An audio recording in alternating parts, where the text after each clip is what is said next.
Hello everyone, welcome back to my channel.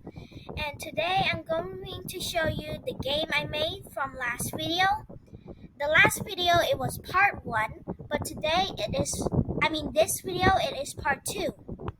So as you see, it might look like the background is kind of 3D, but when you go to like the first person, you can see it's not really, it's like 2D.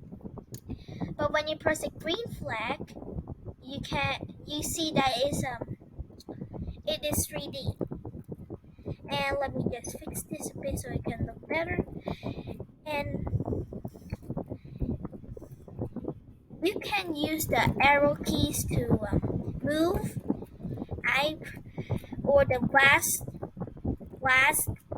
WASD keys.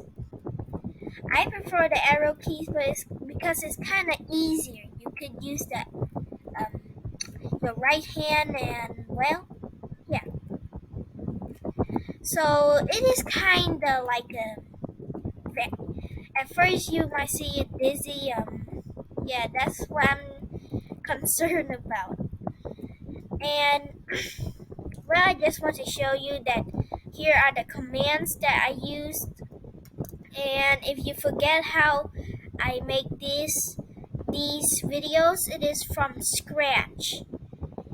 Here, you can see over here. So